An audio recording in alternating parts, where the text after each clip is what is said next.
Got back to Greenwich Station and she was like, could you get me a Mackey's on the way home? I'm like, what are you doing to me? Like 3 nights a week, I had to go into Mackey's and bring like a milkshake and food back. I'm just like, what are you doing to me? Right, a little temptation thing was that I used to go through the Mackey's drive-through and get a Diet Coke with no ice, just so I could go through it and said, "Well, you went to Mackey's." Like psychologically, Yeah, like I knew one of our receptionists at UP when she did a diet. She didn't get super lean, but when she did her diet, she said she used to go into Marks and Spencer's, go to the cookie aisle just to say hello. ah, yeah, that makes sense. I love that. The guy who walked behind you, Martin, just gave you a really funny look. He had no idea what you were laughing at. I probably doesn't know you attached to the Zoom call behind you when you went, ha. Just like, Okay, what? right. Awesome. So, guys, for the sake of Harry, who's absolutely new here, the roundtables are a chance to ask any question you like, whether it's about the course content you have, whether it's about clients, whether it's about anything you want, really. And we can all work together as a collective to kind of improve it. So we always start these calls, as always, guys, with a bit of a status check of where you're at. So I want you to put in the chat how many clients you currently have on your roster. So how many people, roughly, are you currently working with right now? Good work, Harry. The OT's doing wonders for you. 51. Is that all one-to-one? Did you do group? Is it, is it in-person, online, mixture of both? All online one-to-one. Hey, well done. Were you one-to-one PT before? Is this brand new or? So what, sorry? Were you a one-to-one PT before transitioning online or? Yeah, I was one-to-one for 3 years and then about 2 years ago went online. Well, 2 years ago I went online, but carried on doing just like about 10, 15 sessions in a gym whilst I was building it, and then left last November, and it literally went from like, I think I was on like 18 clients, and then it just shot up like and Adam, you know Adam, he was like, just do it, just leave and you'll be fine. And I was like, it's a scary thing to say to someone. And then did it, and it literally within a few months it just went up. Yeah. And I'm very much not the anti one-to-one PT guy. I mean, I was on the Pick Gym floor for 14 years, and I still think it's a very good way to make a living. But if you do want to make a transition online, burning the boats is the biggest way to do it. I see coach, and it's less of a problem with coaches that balance one-to-one and online, but it's definitely a problem with coaches that balance another job and PT. Like they're an accountant, but they're trying to build their PT business on the side. And the ones that never do it are the ones that never leap. It's the ones going, well, when I make $3,000 a month, I'll move. And then $5,000 a month, I'll move. And then it's 6, and then they just never go. So I think it's scary, but now you have only one focus. And the power of that is unbelievable. So when I moved back from Hong Kong last year, that's when I took the mentorship full time and ditched PT. And that's been probably been the most profitable year of my life. So well done. So of those people, guys, that you've got, how many of those have a clear goal? So something that's quantifiable. So we're losing 1% of their body weight per week, or we're trying to achieve a certain bench press target or a strength goal. How many of those have a very clear, quantifiable goal you're working towards?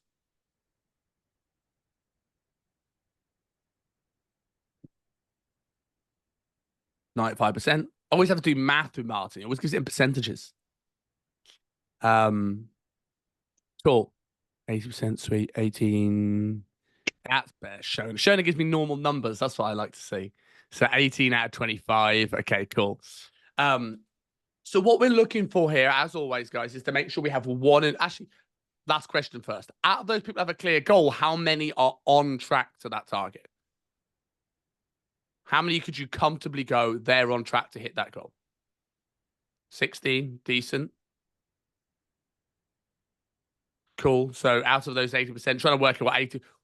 What's that? What do you reckon that is in a number, Harry? Out of 51? You've confused me now. Probably about. Martin's confused everyone. He started the percentages game. Probably like 40 out of 45, like, have got a clear goal. Yeah.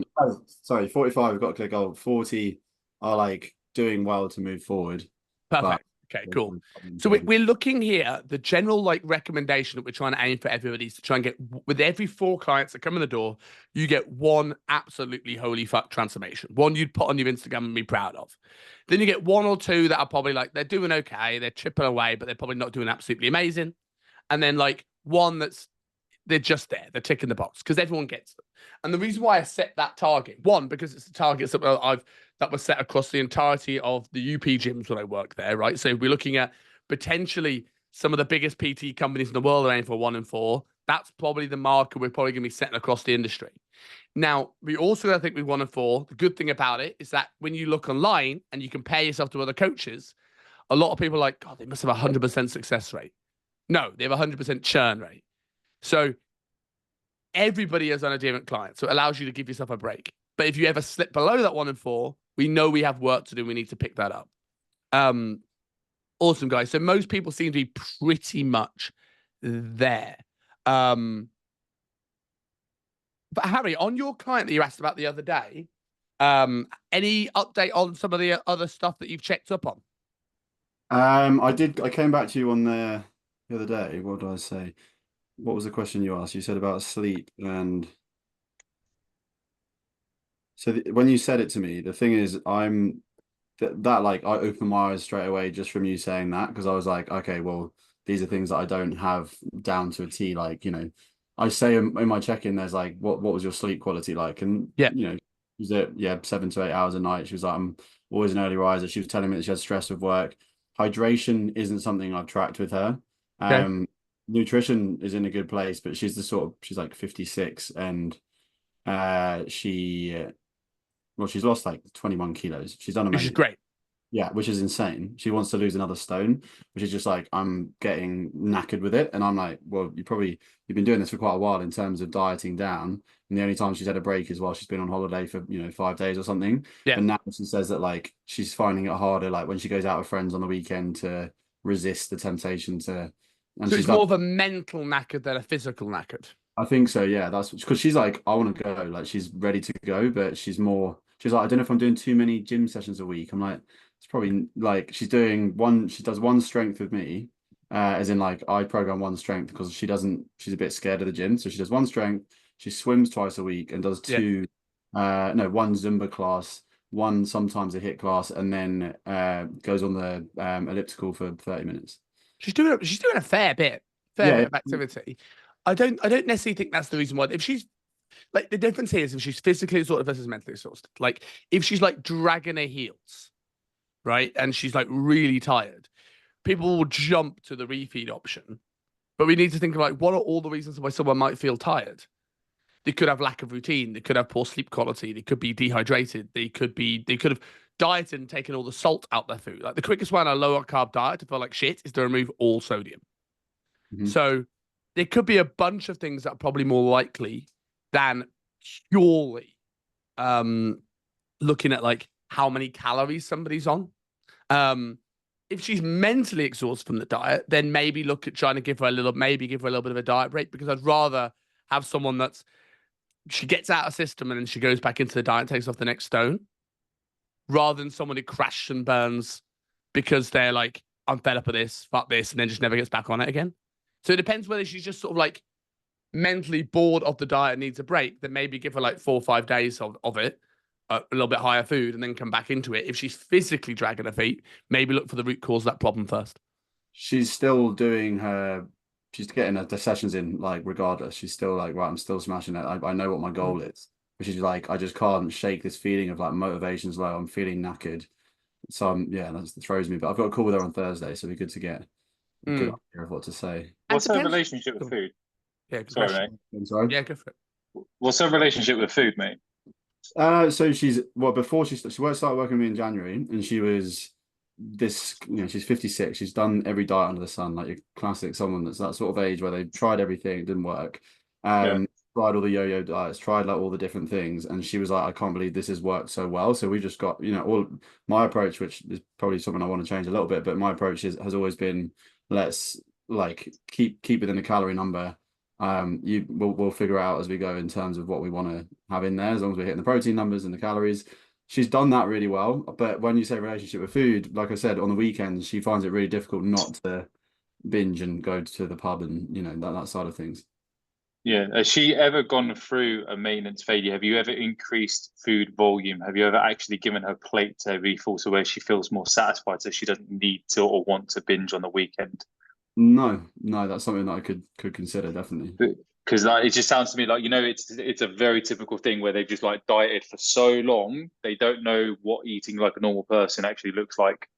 Yeah. And that's like just actually having a good amount of carbs on your plate, feel better, serotonin, food volume, appetite decreases. I've had it with a guy recently where his appetite is really high and he's very similar on the weekend, booze, wants to eat and go out. And I've just like slowly fed him up on carbs to the point now he's like, yeah, I'm not as hungry anymore. I can say no to that. So if she's been dieting for that long, like I agree with Simon with everything that he said, but it just like sounds like she needs a break from dieting and just live like a normal fucking human for a while and increase her food a little bit so she can push on with training, which isn't a fucking big problem. By the sounds of it, it's awesome. And then come back down into the diet when you feel ready or when you enter the next phase, so to speak. Yeah. Again, it's like, go on, what you gonna say, Simon? And I think the only other two things I'd say there is one, be careful like using the word binge unless she's used it. Define binge, because some people use binge as it's a full-on binge, like someone who is anorexic and the floodgates open, right? Like but really, if it's just eating more food than what the weekend is, it could just be a case of like, have we properly learned to create strategies to make her weekends fit into the plan that you're doing? Like if she's been like really committed to losing weight and she's maybe like removed herself from society a little bit to make this work, now it's become this very all or nothing mentality of like, I want to go out on the weekend and I don't know where this middle ground is. So it could just be a few with like, even if you didn't want to go the maintenance calorie route, you could just be a few weeks of on a Friday, measure what the social occasions are, and let's see what we can do to make these work. Has she got strategies to manage these things? For example, a lot of people, it's not so much the eating and the drinking, it's the fear of missing out on the social occasion. I don't want to be sitting at home with my salad when everyone is out going to drinks in the park or going out for bars or missing this occasion.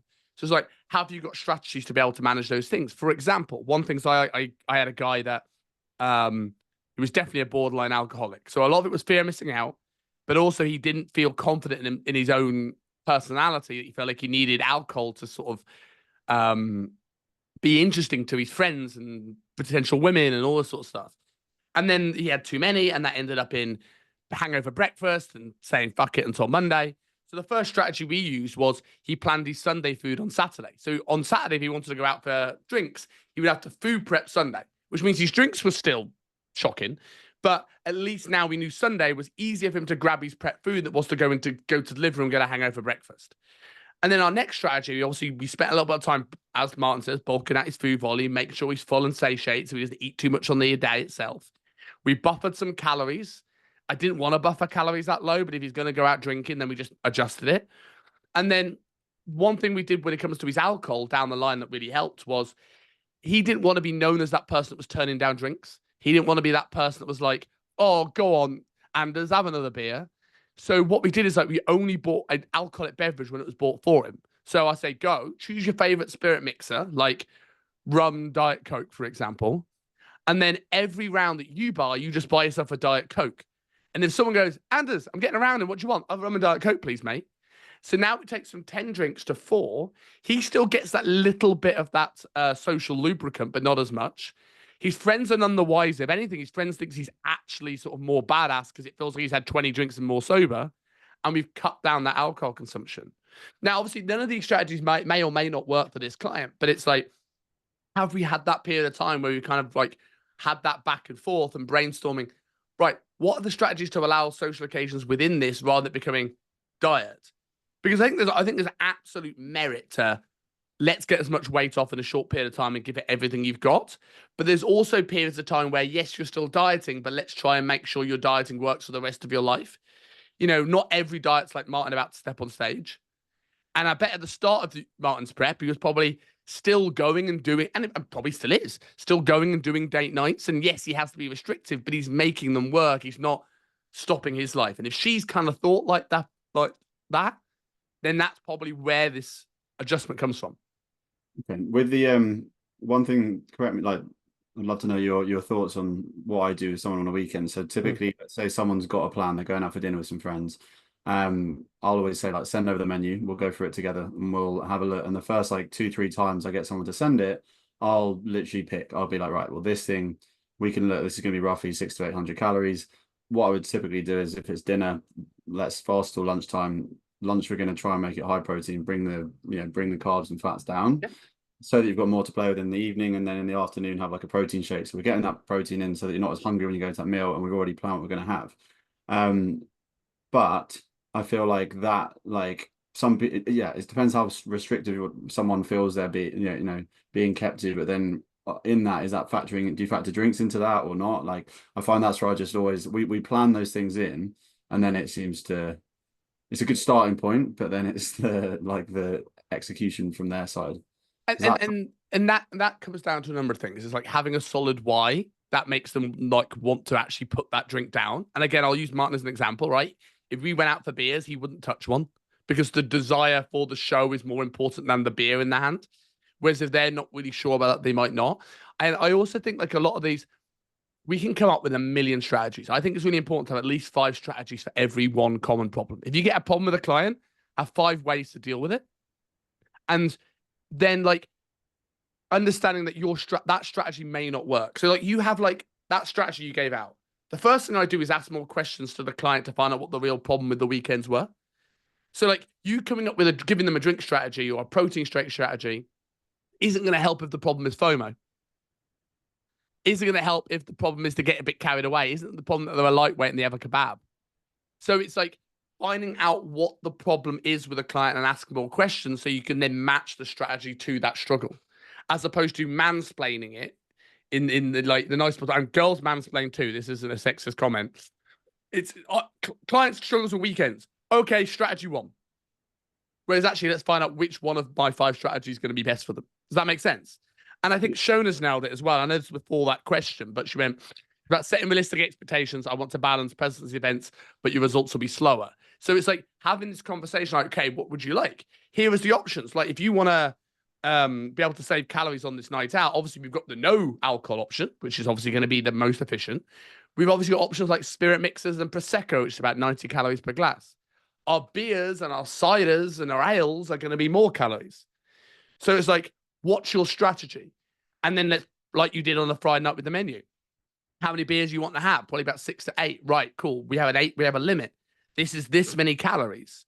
So we need to take, let's say, 1,400 calories away from the week, or we can make these drinks a little bit less calorific. What works for you? And eventually come to a solution that you agree on, whether that's a slower weight loss week because it's a big occasion and you've prioritized it's your wedding anniversary and like, okay, whatever, it's a slower weight loss week, or do you know what, I can manage this. Does that make sense?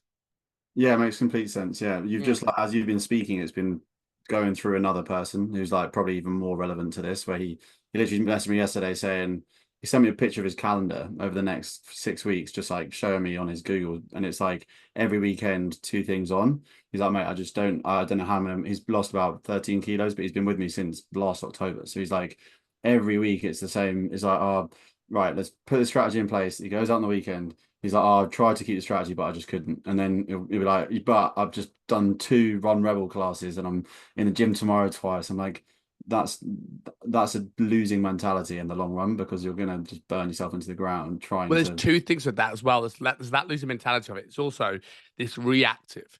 So if I buffered 300 calories 3 days over the 3 days prior, right? That's an extra 900 calories for Saturday. That's proactive.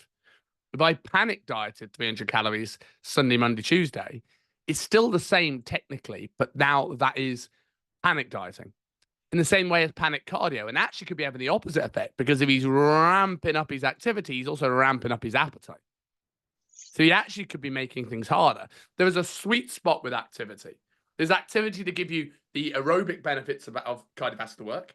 There is activity to create a little bit of a caloric buffer, but it's never that much. Sorry, Shona, who's doing cardio, hoping she burns tons of calories now. But it's never that many calories you burn, and there's too much that she'd also be ramping up appetite. If Shona went off this and went on the spin bike and did tons of sprints, some people would eat less with that, and some people would eat considerably more after doing that. So it's fine. It's making sure that we're not like burning the candle at both ends to a degree. One more thing I was going to mention before I open the floor up to the other guys, because I'm sure they'll have questions as well. You mentioned with that client you put on the Facebook group of them losing £1 per week. What made you say £1 per week? Just because I'm a stickler for goal setting, and when I hear £1 per week, I see something that can be improved normally. As in when you asked that question, I went through and looked at our stats and just looked at what it looked like as a kind of average. Was Okay, that's fine. So it wasn't the goal you set. No, it was. How do you set weight loss goals with your clients? Normally it'll be about like 4 or 5 kilos off of where they're at right now, and then we'll set up a next one once we've got there. Okay. Bloody chunky. And then regards to that, how do you establish time frame of how long that's going to take to knock that 4 or 5 kilos? I set up countdown timers in the countdown timer. But I'll be honest, I find it really hard to stay on top of the countdown timer. Because clients, it's like there's someone that Okay. I say this because like goal setting can be, it's never ever going to be perfect. There's always going to be sort of things that like derail it, both from an action perspective, a changing goal perspective, and nothing ever works linearly. But it can be way more specific. And I often see people go, I actually lose £1 per week. Everybody, whether they're 60 kilos or whether they're 150 kilos, which means that the 150 kilo person is you're probably actually having someone losing weight incredibly slowly, and that 60 kilo person, you're making them have to do a lot of bloody work. So I always think when you're looking at goals, look at somewhere between 0.5% and 1% of their body weight per week.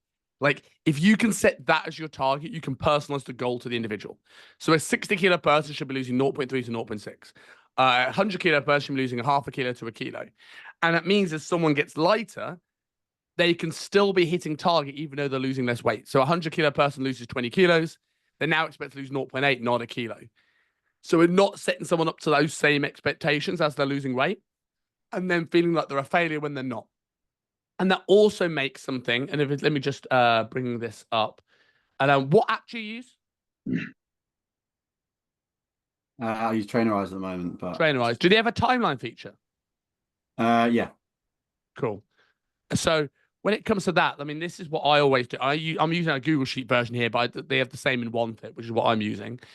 That if here, I will set something up on a timeline. So if I put in, let's say I'll set the goal, and I'll use something like this, which is our goal setting tracker, which you'll get in one of the videos in Signature Systems, so you'll get access to this.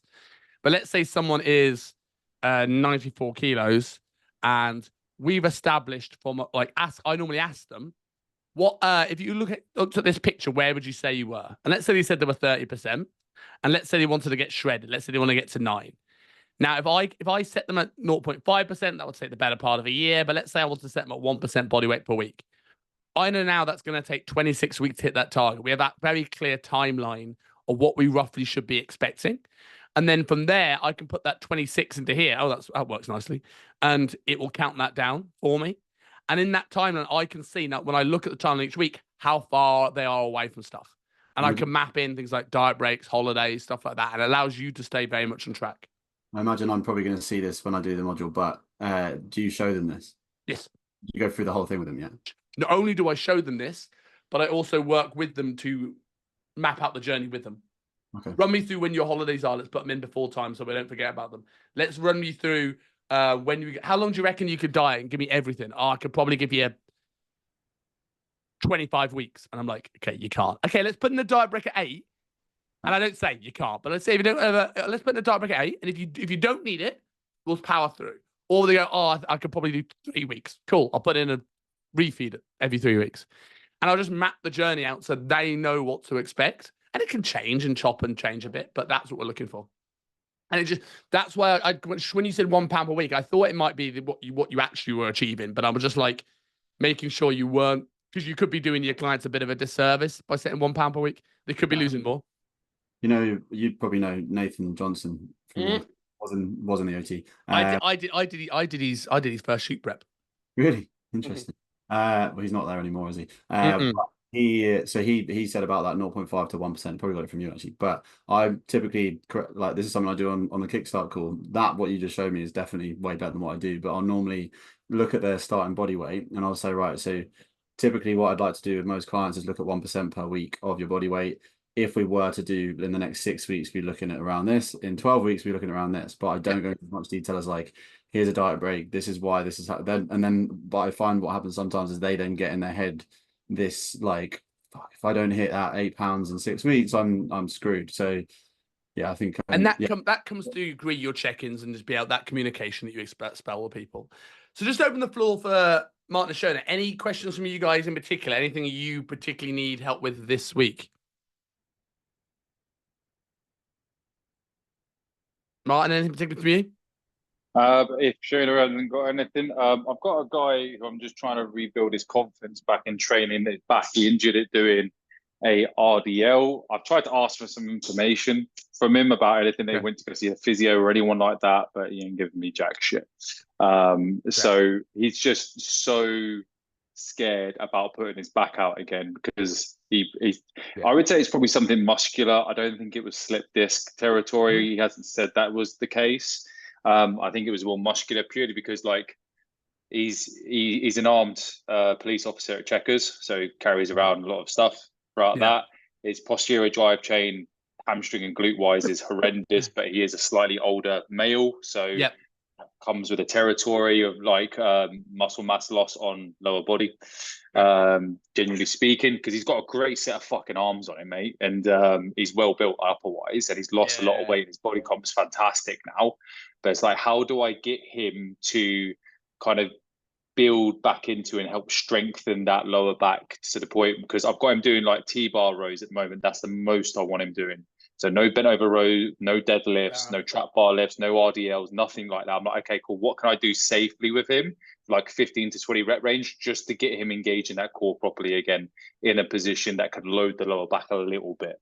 The things there you're looking at, right? First off, is it a lack of strength in the lower back, or is actually the lower back taking the load because of glutes, hamstrings, abs, right? So I would normally, and it doesn't mean I'm a big fan of strengthening the erectors, and I do think it's worth slowly having that conversation of like, and the way I often say it is like, look, if I made the muscles on the front of your spine hurt, you'd be calling me a hero.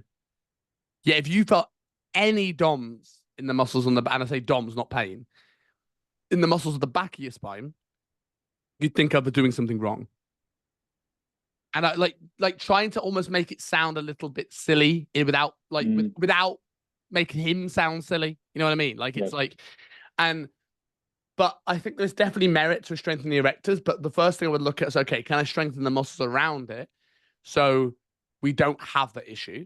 And then we can start to build into those bigger lifts, because a lot of pain could also be placebo. Like, do you know how long ago he injured it? Last year or September. Yeah. Okay. So when you're looking at, most injuries will heal in about 3 to 6 months. So he's out of that territory. So there's an element here of any feeling he has this sort of fear associated with it. Definitely. So we want to almost encourage him to do some of these big movements slowly over time, and maybe slowly add that moment arm to it. And I'll let Harry add his point, and then I'll go onto the whiteboard with it to encourage him to feel like he can move through this thing and allow the nervous system to be, okay, we're all right here. So he's not associating certain movements with pain. Harry, what were you going to add whilst I go up to the whiteboard? So I had about a year and a half ago, I had a bulge disc, and it was from when I was PTing, lifting plates up and stuff. And I basically developed this humongous fear of doing any sort of hinge work, like ever. And I basically found a physio that I really trusted in the end, and he fixed something else for me. And then he was like, right, what we're gonna do is he gave me 3 exercises. He did like a little bit of massage, but nothing crazy. And he was like, it will have healed by now. You're just, obviously you've got this fear right now of doing anything. And he was like, right, we're going to do 3 things. It was a single leg hip thrust or glute bridge on the floor, RDL with literally, it was like a 6 kilo kettlebell, and then one other exercise, I can't remember, like a core exercise. It was a bird dog. And I was like, all right, fine, I trust this guy. I'm going to give it a go. I did it for about 4 weeks. And then he was like, right, after 4 weeks, let's just build it to an 8 kilo with the RDLs, 10 kilos. And obviously like just literally progressive overload, but it got rid of my fear because we went so light. I was like, oh right, like my hamstrings are actually working again, because I hadn't used them, and he might not have using them for so long out of fear of doing any hinge, which was me. Like even like picking something up off the floor for that time, I was just terrified that I was going to do something. So yeah, fear is such a big thing. I think it got me massively. Yeah. Yeah, that makes sense. I absolutely agree with that. So what I would say here is if we go phase one, you'd be looking for him is looking at more very stable execution focused lifts. Things that allow you to work the muscles around that without whilst minimizing as much as possible any chance of him going into that. So he realizes that he can do stuff in the gym. Because a lot of times this, and I've experienced this, right? You get an injury, or you even, I had it with when people did too much of the RTS stuff and at UP, and everyone said, "Oh, you're not built to squat." And all of a sudden, this kind of I started to realize how my genetics and my parents have made me so shit at training that I felt like I couldn't do anything, and it's just sort of like it's like a disease that spreads. Yeah, Right? yeah. So we want to make sure first get some bit of confidence back and go, "Do you know what? I can do stuff," right? And then we're going to be intention. We can start to create these movements. So if we look at this, and I know Martin that you know this, but for the sake of everyone else on this call, right? We've got your muscles here on the back of the spine. Things like your multifidi, your longissimus, your erectors. We've also got your lats attached down to here. And then one thing to potentially look at is the state of how much of anterior tilt his pelvis is in. Now, that could be genetic. You might not be able to change this, right? I'm very hesitant. Yeah, because he has had a few problems on like hip abduction where it like almost pinches or there's an impingement or there's uncomfortability of like that external pulling outwards that we've dealt with before. Abduction, absolutely fine. So abduction fine, adduction poor, or was it the other way around? Yeah, so you say abduction pulling in, absolutely fine. Pushing outwards, like say glute medius, problem. This sounds very much like a big anterior tilt here because you're going to Yeah. that, right, I'm running out of room. Yeah. So you might be looking at the muscles now and going, what pulls this down? Yeah. And what pulls this up? And if you think about that as like, I need to stay over mid-foot to be able to stay upright, right? So if I've got this big anterior tilt, you see how my center of mass wants to go over my toes? Yeah. Now, I lean back, right, to get myself back over mid-foot. What's that creased? That's potentially could put my lumbar erectors into maybe a slightly weaker position because they're now in the lengthened position. What we're also seeing here is that we now create a moment arm. We're not holding any load, but if you think about like our line of force being gravity here, now all of a sudden over that line of force going through mid-foot, I've now got a distance on my spine, so now that's having to work harder. If I can now shift this pelvis position, and now I can just sort of kind of relax, my nervous system doesn't have to fight harder. So we got to think about, first off, can we calm the nervous system? Supplement a little bit of magnesium, improving sleep. You know, like that's going to be the stuff that's going to make sure that he's not like. Sleep's gonna be a hard one because he works nights and at checkers, mate, doing arm guard 5 nights on a row. So it's circadian rhythms all over the fucking place. So the magnesium definitely. Yeah, it's gonna be one of the times you've got. But like, if you think about what's the muscles that is going to pull this down? No, well, glutes, hammies. Glutes, hamstrings mainly, right? And then what's the muscles that are going to pull this up? Well, rectum, and then a lot of other lower pelvic floor stuff potentially. Internal, external obliques. Stuff, right? So we might look at stuff, literally like Harry said, we might look at something like, is he training like 3 days a week, full body? Is that the plan? Yeah, he trained three days a week, full body movements. So like he's getting some movements in, mate, and he's got no problem doing all that. I'm just gonna again. I don't know if you super set, but I'm just gonna go through the GBC routine. You can straight set these or whatever. You might start looking at like your hip extension lift in here being something like a barbell hip thrust. It'd be pretty strong. Maybe start like and just make sure that body stayed stacked. I'm not a huge fan of the hip thrust of glutes. I'm a much bigger fan of the incline hyper. But it's just a case: can you get him into an incline hyper without him thinking back extension? Yeah, shit. Yeah. A lot of people have a big fear around that. So we might look at sort of like a barbell hip thrust here. You might have to pair that with some sort of press, right? Yeah, we've got a glute machine. So like we've got a glute thrust machine. Does it have a full back pad? It's got a half. It's not a full one. It's a half. So it's a matrix. Yeah, it's a matrix one. Yeah. So I'm gonna put that hip drive. So that's a really stable thing, and we can get working these things, right? Or maybe we could even, and I'll come back to maybe like a warm up here, adding in something like a dead bug. Yeah, because I've got him doing a pal-off press with a twist at the moment as well to try and just help him like start to move and feel some core strength going in with his obliques and things like that. Yeah, yeah. I would start maybe with a warm-up, something like, you know, the bear breathing drill. I believe I do. You know, Refresh me. you go into like a, this is on the floor. Imagine like Like that, cat-cow. the camel of a cat camel in yoga, Yeah, yeah. and just do sort of like a big breath in through your nose, like 4 or 5 seconds. Hold for a couple seconds. Breathe Yeah. all the air out, and try and bring your rib cage down and brace. But you're in this position all the time, and then repeat that. And Okay. that's just going to, it's going to mean that he's going to start learning how to like expand and move his rib cage. He's going to be able to breathe through his diaphragm. We also elongate the lumbar spine, so it just allows him just to free that up a little bit. He definitely needs breathing work done, mate, because when he gets into the top end of the sets, mate, he really panics and then almost jumps off the machines and walks around after. Yeah. So I'd have like a warm-up of bear breathing into some dead bugs, so we can then kind of like allow that rib cage to move, and then a dead bug just to allow him to brace and work on that pelvis position.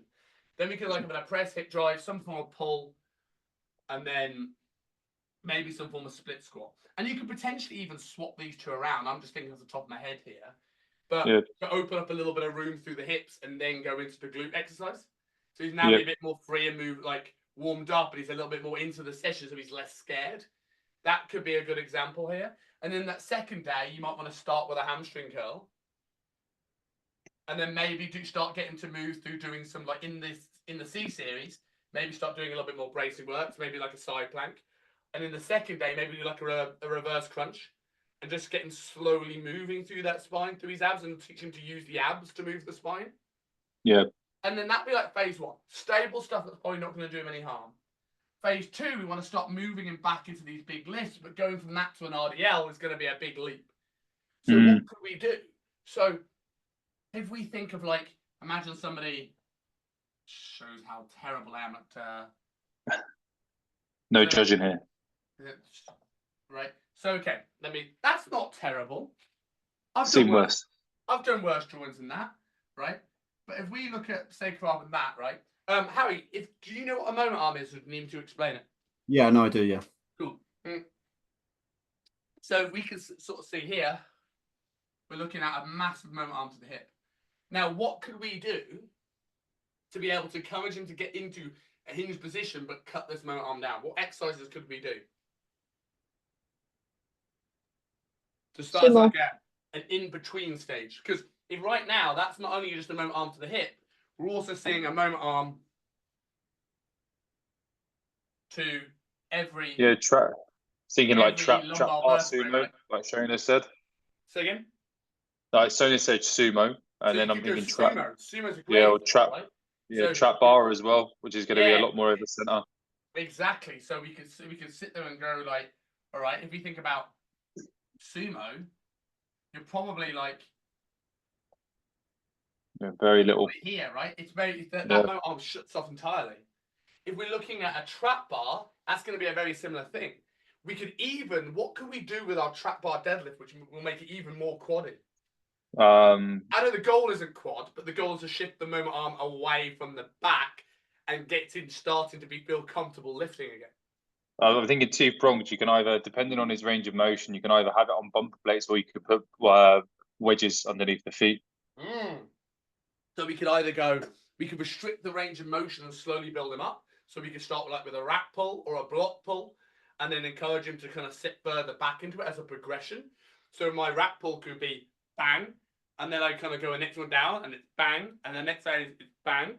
And that now, all of a sudden, we've now started to encourage that movement again. Or we could do a heels elevated trap bar deadlift, which now, yes, it's less hamstring, and you might want to do more. Like your next phase could be, for sake of argument, let's say on its own, just so he can focus, have a bit of rest period, make sure he's good, make sure he's comfortable. Let's say a heels elevated trap bar. So now we've got this thing that's, yes, it's more quaddy, but it's encouraging him to deadlifting without the spine being the limiting factor. Yeah, also bracing, breathing, and things like that as well going to be massively improved when you put some actual weight through it. Exactly. And then maybe look at our B1, B2 here. We could then maybe do something like a incline hyper here to get into the glutes more. So now we've got a quad lift, but it's a quad lift that's encouraging the deadlift position again, and then incline hyper, which will get into the glutes, and then pair that with whatever upper body exercise. Yeah.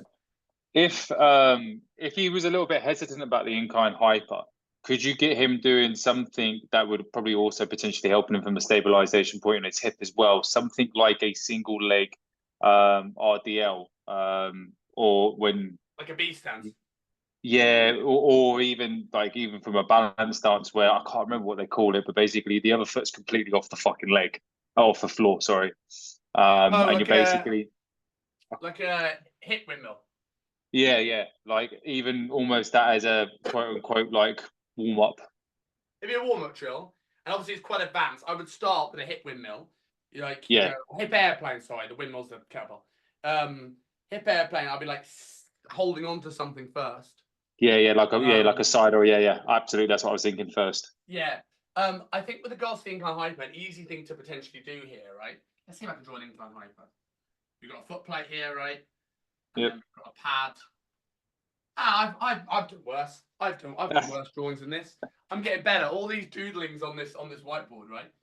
But if we think here, knee, hip, and then we've got torso, head, right? Holding the load.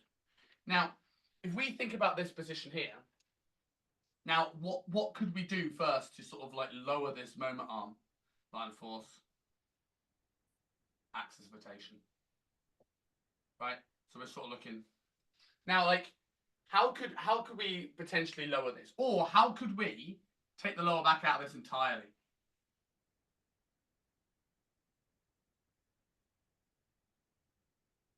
Okay, then Kane's actually a good person to ask this question. Yeah, actually is, to be fair. I wouldn't know off the top of my head. I'm thinking about trying to keep the weight closer, in some kind of way away from it. You should definitely keep the weight closer. Yeah, so like something like a kettlebell or plate really close to the body. Yeah. Or if we think here, if I rounded my spine and hugged, something like this, right? If we think here, we've now put these muscles on length, which means they can't contract, they can't really work. And we're just thinking about humping the pad. We're just thinking about driving those hips down. Yeah, almost quite. It's entirely a hip challenge. So if you scale the incline hyper, I would start with a rounded back incline hyper. And then from that position there, right, unloaded, of course.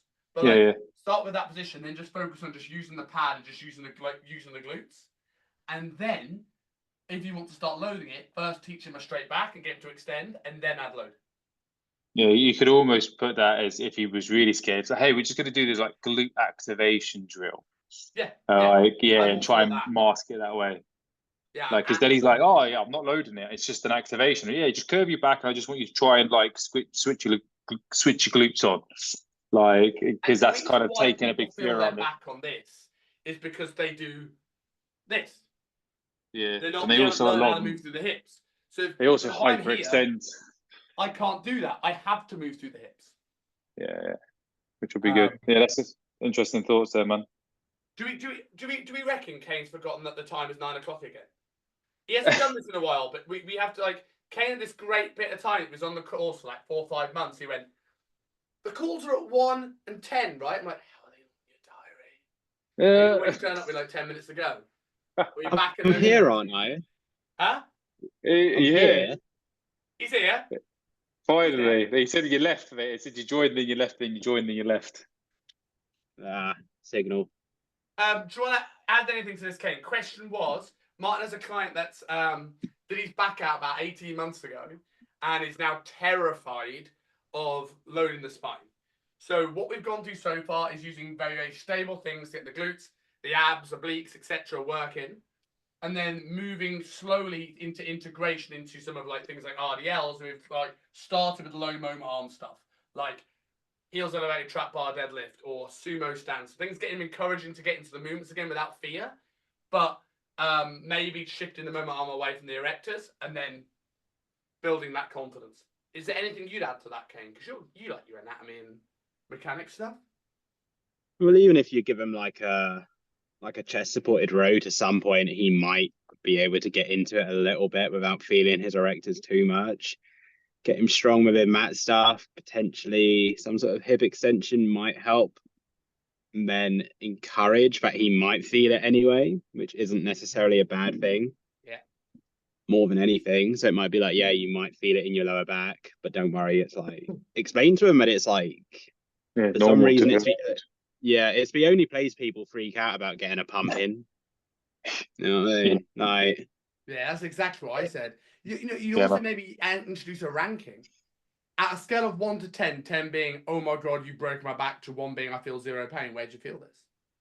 And like, if he goes, because what he's probably thinking now, especially with like his nervous system primed for this, is it's either I feel nothing or, oh my God, back. Where's I go? Yeah. Is it a 3? If it's a 3 out of 10, then I'm all right with this. Yeah, If because it's I mean, a 7 out of 10, I'm not. he was up to like 100 plus on RDO. He's lifting some. I think he was up to 150. So he's got some strength in him like that. It was just like he's always had terrible range of motion, his hamstrings, which kind of all points a lot more towards the anterior pelvic tilt. And because if he's always front loaded with all this gear on and his weapon on his front, mate, he's like, well, that kind of always makes sense that you're always going to be like. And he's probably got insanely weak hamstrings if he's. He's never trained legs to the fullest extent he's ever done. He's always been just an upper guy, like typical older guy that I've had to introduce legs to be fair. But yeah, that's given me a lot to Doesn't think strike about. me as someone with weak erectors. It strikes me as someone that's overused their erectors and they took most of the deadlift and eventually they overcame their tissue tolerance. Because whereas actually we brought the other muscles to pick up that slack, we probably find that not only would he be stronger in time, but actually we take a little bit off that load off the lower back. It doesn't seem like a lower back weakness, although it can be in some people. It seems much more like a hamstring and glutes. I'm looking from the erector spine is down. Yes. I'm not looking at it. I'm psychologically, I'm wondering how to program it into getting back to doing something. And there's some great ideas there. So I'll definitely implement some of them. But I'm looking at, okay, what's going on down there to kind of like maybe trigger that off or work on improvement so we can focus on all that stuff. So then he'll feel stronger everywhere else and it will all integrate into each other quite nicely because he's been on his diet phase for a while. So he's moving into a strength phase. So I can start to kind of program this into a new one after his holiday. Yeah, I like that. And I would also say, like in that first block, is be a little bit patient. Like, don't want to rush him back into big lifts. Your goal here, if he's absolutely terrified, is give him a decent amount of time, at least 4 to 6 weeks of just like finding exercises where he feels he can just lock and load.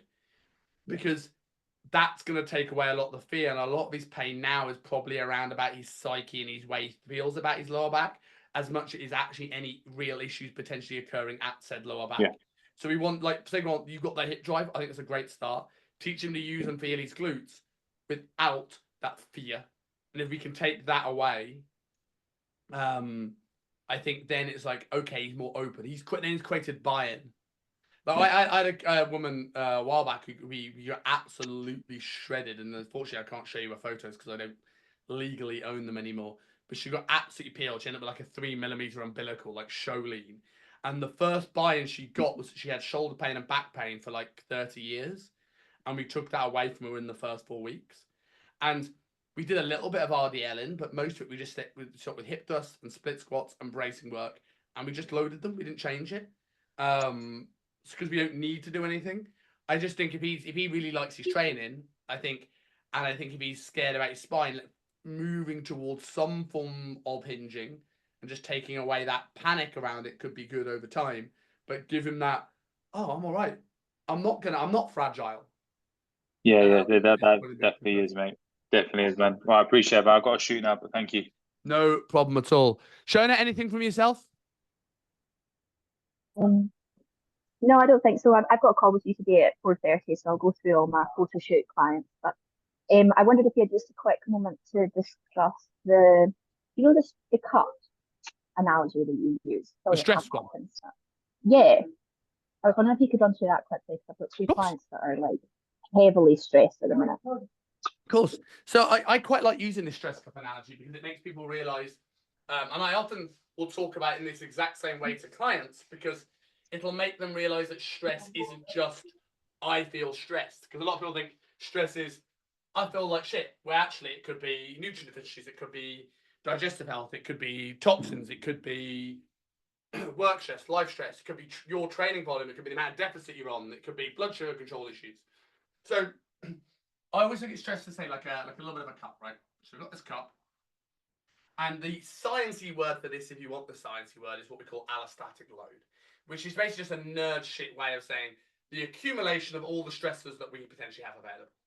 So let's say we've got a client here that has terrible sleep. So sleep fills a decent amount of the cup.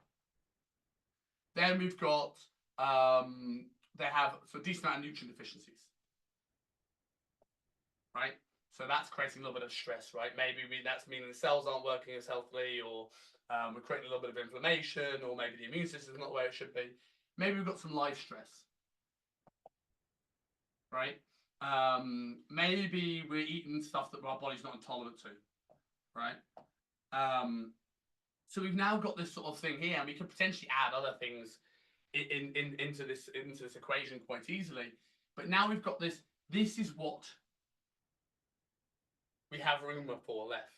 So if we changed nothing about their diet, and we wanted to add training, we wouldn't have much room before, let's say we added a training and a deficit, before this overflows. That overflowing is essentially like when we see symptoms and signs that the stress is too much. So this could be signs of overtraining.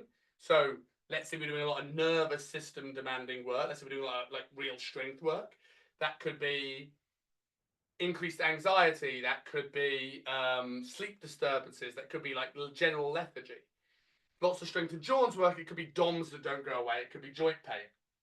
In life, that could be that someone has a poor immune system. So the immune system shuts down. So like imagine if we have, if we're looking at stress in general, right? We have our fight or flight, which can anyone tell me what branch of the nervous system that is? Oh, you're muted, Shona. Sympathetic. Sympathetic. I used to get those the wrong way around for years, right? And we've got parasympathetic, right?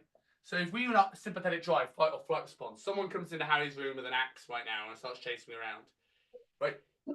Harry will start shifting resources to either run out the door or kick them in the dick. Anything that's not responsible for running or dick kicking becomes back of the burner priority list, right?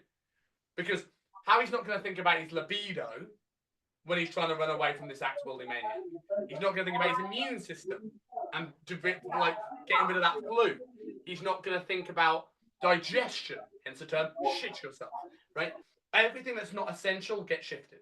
So what can we see? If we're seeing things increasing here, we might see things like testosterone maybe having that little bit of a drop over time if they're chronically in this level of state. That's why you'll see guys, when they overflow with the stress cut, which could be, I've been in a deficit too long, we see things like they wake up with no morning erections, there's no libido, girls will lose their cycle, people will either never get ill at all because it doesn't work, or get ill a lot all of a sudden. You know, like these sort of stuff. We maybe get more food allergies, maybe get constipation, diarrhea. This is the sort of signs that we've got an overflow stress cup. Does that make sense so far, Shannon? Yeah. So we've got essentially 3 things we can do, right? There's 2 main ones. I've added a third recently. Just I want to clarify this is different. So to use this as a recap for you, Shannon, as much as an explanation, could you tell me what the 3 things are? You can empty the cup. Yeah. And emptying is the quickest thing we can do. We can, because there are some things in this list we might not be able to have really that much control over. Like, I can't bring someone's partner back. I can't change their job for them. I can't do that sort of shit, right? But there are things we can do immediately. So emptying is the quickest thing. Make the cup bigger. Bigger cup. And then, do you know what the third is? The one I added recently? That's a bit less important. I don't know what that is. Put a lid on the cup. To explain what these things are, right? So if we look at the sort of things here, it's like, okay, let's look at improving someone's sleep quality. Get them in a bit of routine, working on some of that stuff. So now sleep is here. Maybe we'll plug some nutrition deficiencies by improving their nutrient quality. Maybe we'll make sure that they've got electrolytes and they're hydrated. Maybe we'll supplement some stuff. The nutrient deficiencies are now here. And then maybe here we'll bring down some of this gut stuff. So now we take out common food inflammation. If I did a food reaction log, right? If I did a food reaction log and I found out they don't like dairy and I took it out, that could remove this immediately. So even if life stress was still big, we now have more cup available to push people into a bigger deficit or push training volume up or whatever you wanted to do, right? We've got more room to play with before we overfill. So that's the quickest and easiest way to do this. And an easy way to track this, other than I feel better or whatever else, or other subjective stuff, is looking at someone's resting heart rate. Or so I look at someone's resting heart rate or blood pressure, because those are both windows into our nervous system. So if someone's got a resting heart rate of like 80, 90, and someone's blood pressure is like 140 over 100, we can probably safely assume that their nervous system is running in the sympathetic dominant state, right? It's like someone's got the axe, right? But if we can bring these numbers down by maybe, we can improve someone's aerobic base, right? Improve their cellular health and various other things, improve their fitness. That will lower the stress cup, right? We could work on some like more, what Luke Lehman at Muscle Nerds would call least mode type stuff. Meditation, breath work, things like this, right? That could bring down some of this cup, right? And also, that's actually, well, let's get rid of this cup. That could also be more like getting a bigger cup. So if we're getting a bigger cup, it's like transferring this to a pint glass. That could be like meditation, journaling, therapy, zone 2 work, so we can actually improve our tolerance. This is changing our perception of stress. So now we've got more room in this cup, even with the same amount of stuff in it. This takes a little bit longer. If any of you have done therapy, for example, right, you don't really notice therapy's working until like a year later. And you have this one day where you go, oh my God, I'm a completely different person. But it was so gradual you didn't notice it. So it's not going to be a thing that's going to make big changes in the first 10 to 12 weeks. That's empty and shit. But it's stuff that you maybe want to do in the background so you can have a better relationship with stress long term. And the last thing is putting a lid on the cup. Putting a lid on the cup is basically just supporting this with a little bit of supplementation. So if someone's chronically inflamed, you know they've got that big hard beer gut where you feel if I punch you in the stomach, it would hurt my hand more than your stomach. You might look at supplements of omega-3s. If their nervous system is all amped up and their resting heart rate's really high and they're struggling to sleep, maybe we'll supplement with a little bit of magnesium. If they're like getting ill a lot or never at all, we might supplement a little bit of zinc. Maybe a little bit of B vitamins to help ATP production. We could support this. That's all 3 things. That's essentially the stress cup analogy. And to kind of go into resting heart rate and blood pressure a second, if I can switch these around so you spend more time in a parasympathetic state rather than a sympathetic state, we're going to see things like metabolic flexibility go up.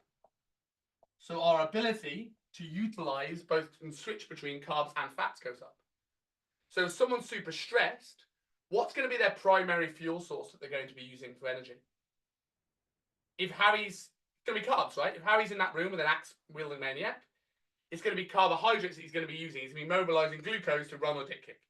He's not going to be using fats. Think of like your body like a hybrid car. At low intensities, they use electricity or fats. And as the demand goes up, we switch into petrol or carbs, right?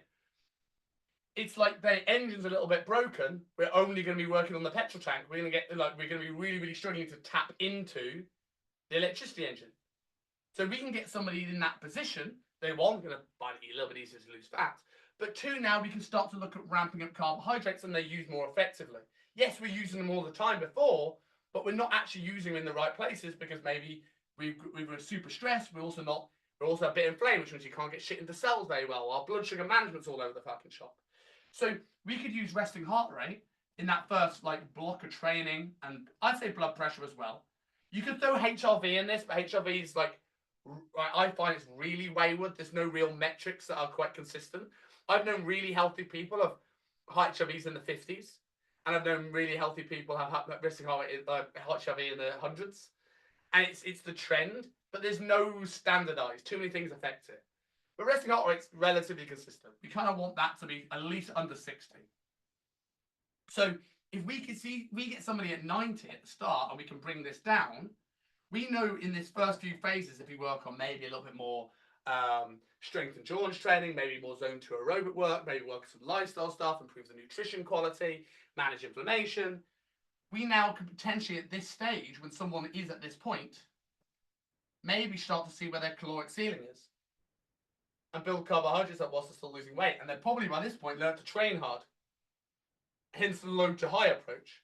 That's one of the reasons why, the more scientific reasons why we do a low to high approach, right? Also from a training perspective, right? What happens when we train, right? We create this initial stress on the body. We create this super compensation. And then we essentially want to repeat this. That's progress. If we overtrain, we go into exhaustion. That's the general adaptation model, right? But if we think about it here, if we can get first phase, get someone's resting heart rate and blood pressure around 115/75, right? Let's say we get that to here in this first block. Then we start increasing training volume on like a build. So I start increasing, keep making progress, keep adding load.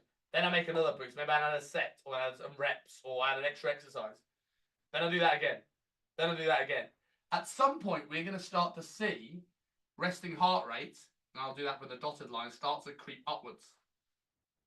At that point, that's the time when we do a deload. That's the time when we change stimulus. So rather than like having a program that's changed just because it's 4 weeks, we could change it based on our client's physiology. I know that's not what you asked for because were you asking for like stress individuals. I hope part 1 satisfied your question. I hope part 2 satisfies your inner nerd. Is that No, useful? it does.